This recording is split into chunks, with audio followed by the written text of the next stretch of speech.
Should I create a holding company before I even start trading? This is a question I get asked all the time. And to be honest, it depends. If you are someone who's going to be starting a business and you're very confident in the direction it's going to go into, and you know that in the future you want to start investing as profit into other areas, maybe other ventures or into property, for example, then a holding company from the get-go might be a good idea. It's a very simple process to do in this instance. You'd form your holding company first, and then you'd form your trading company second.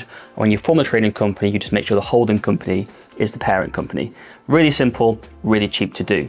However, if you form your holding company from the start, that means you need to start filing holding company accounts annually. And if you weren't going to be using that holding company for a few years because you needed to wait until you build some traction with your trading company, you're essentially paying every single year accounting fees to file accounts that you don't really need.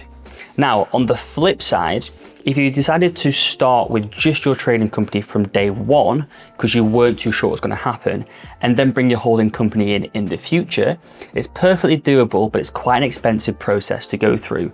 Typically, you're going to be charged, let's say, about £2,000 to bring a holding company in after a trading company has already been formed.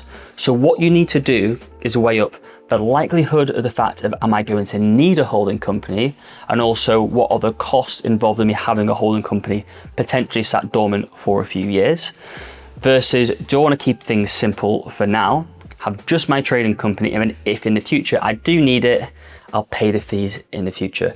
Now, the way I see it is I think that's a safer option to go, because if you need the holding company in the future, it probably means things have gone really, really well, and that's a good problem to have. If you want to receive a full holding company cheat sheet, just comment HoldCo underneath this video, and I will email you a comprehensive step plan talking you through everything that you need to know in more detail.